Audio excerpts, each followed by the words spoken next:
Alright, here we friggin' go. Can't wait to see how much hate I get for making this video.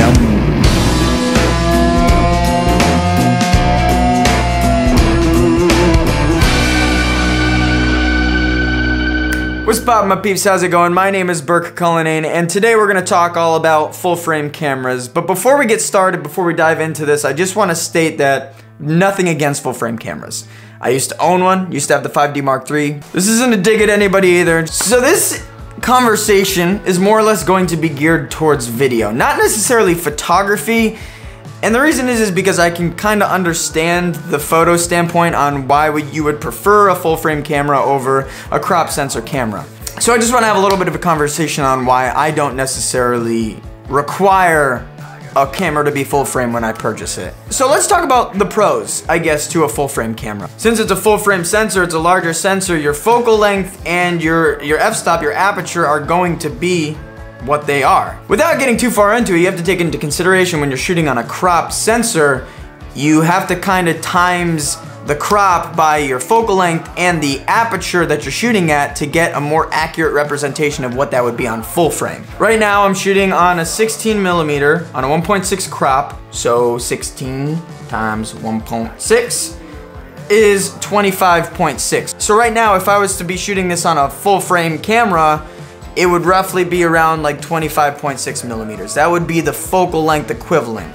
Something we don't always necessarily think about is the bokeh, the shallow depth of field that we get on a full frame sensor. Since I'm shooting on a crop sensor right now, and like I said, I'm shooting at a 2.5 aperture, we gotta times that by 1.6 to see what the equivalent would be on a full frame. 2.5 times 1.6 is an f4. So the focal length on this is equivalent to a 2.56mm on a full frame, and then the bokeh, the blurry background, the shallow depth of field, would be equivalent to an f4 on a full frame. So I'm editing this right now, watching it all back, listening to what I'm saying, and I don't think I really explained this to the best of my ability. When I refer to the aperture and why you multiply that by the crop factor, it's referring to the depth of field, like I said, only the depth of field, not light. Now, one thing to think about with focal length is that the tighter we go, there's more compression, the more shallow of a depth of field we get. Think about it this way,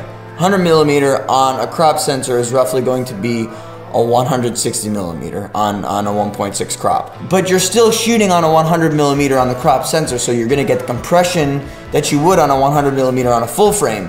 If you put a 160mm on a full frame camera, there's going to be more compression. There's going to be more of a shallow depth of field because you get more compression with the tighter focal length. That's, I guess, the best way for me to explain it without showing you guys. All right, let's hop back into the video. So now you can understand that you're gonna get a lot more bokeh or more shallow depth of field on a full frame camera because you're not cropped. There isn't that crop factor to take into consideration when finding the equivalents. And that can definitely be a benefit, but it can also be a downside, especially when shooting video, and depending on the kind of video that you're shooting.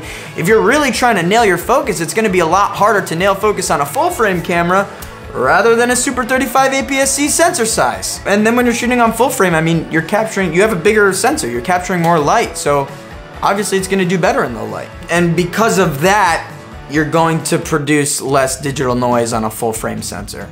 Now with a full frame sensor, generally that may mean larger resolutions, but that's kind of more on the photo aspect. I mean, don't get me wrong, especially when you get way up there in the cinema cameras and all that stuff, the bigger sensor size, the bigger resolution, that is a given. If we really want to take a look at cinema cameras and compact cinema cameras, not a lot of them are actually full frame. And that's why I always find it funny when people are talking about video and they're like, oh, I need a full frame camera. It's like, no, you don't. No. You're gonna get a full frame mirrorless camera, right? And then what's the next step from that? It's going to be a compact cinema camera. And a majority of compact cinema cameras are smaller than a full frame sensor size. There's a chart that I found online. It was posted in July of last year, July 2018. If you guys want to follow along, I'll leave a link down below so you guys can download the file or just, go check it out online.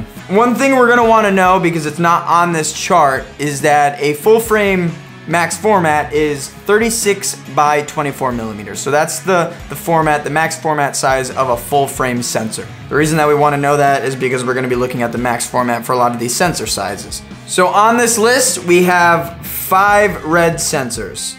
The only sensor from Red that is full frame or larger is the Monstro 8K. I think I said that right, Monstro. The Monstro 8K sensor is 40.96 by 21.6 millimeters. So height-wise, it's not actually the size or larger than a full frame, but width-wise it is. The Helium 8K, the Gemini 5K, and the Dragon 6K are all larger than Super 35, but they're not a full frame sensor. They're kind of in between. Those are all around 30 millimeters. Some are off by a few decimal points there. And then the Dragon 5K is actually, it's a Super 35 millimeter sensor size. It's a 24.6, and I think like a Super 35 is, correct me if I'm wrong, I think it's 24.9. I think it is. Red only has one sensor that is a full frame or larger.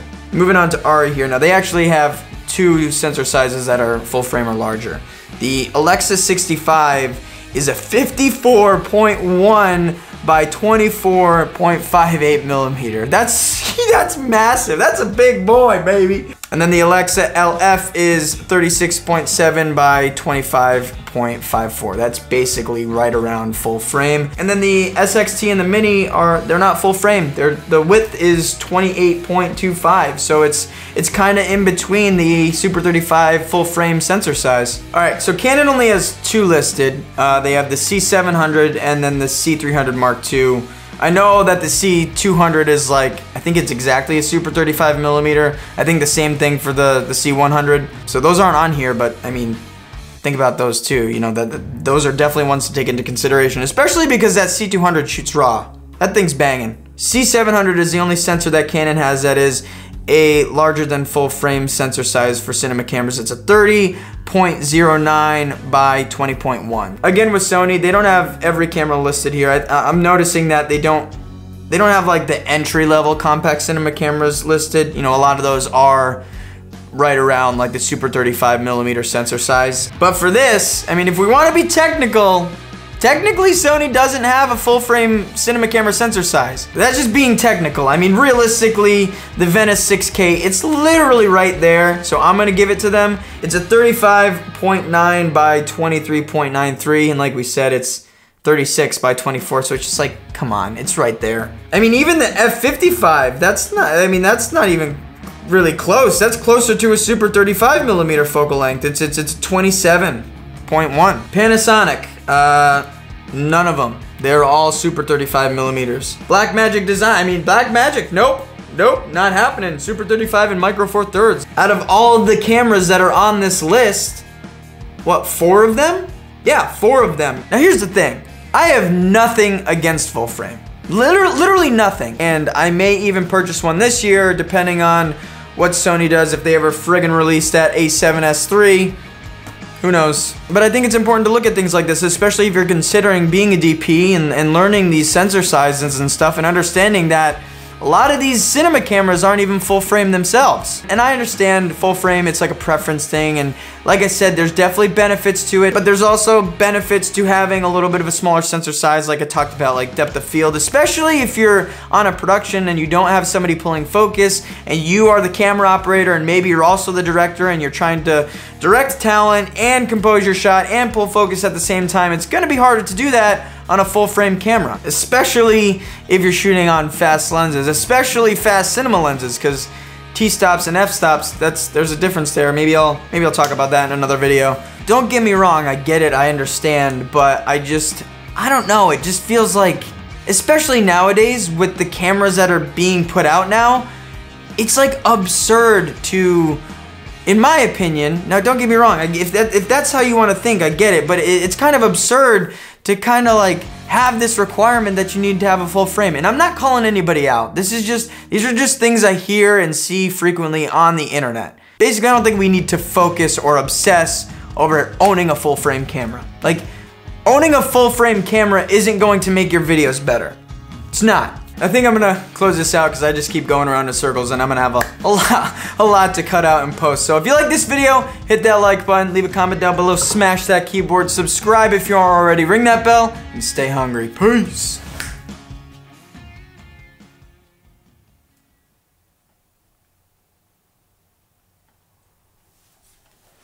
I gotta get a thumbnail, and I definitely thought about this, like when I thought about this video, I was like, I definitely have to do this. So don't do this to your camera. This is a very old camera. It's a Canon T3i. I rarely ever use it. You will ruin your camera if you do this. Some people are gonna be mad at me for doing this. I just threw the lens on the ground. It's so old, I don't even use it. It's like, this is a novelty to me. And if I wanna get a clickbait thumbnail, I'm gonna do this to my sensor. So we're just gonna have it right there, maybe over here. And we're just gonna shine some light in that. Go like that. Maybe if I'm like, yeah, there we go. I gotta get the flare in there. How can I do this so that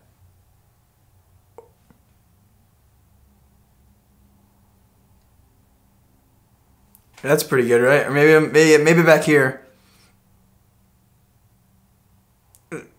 The camera, focus on me. Focus on me.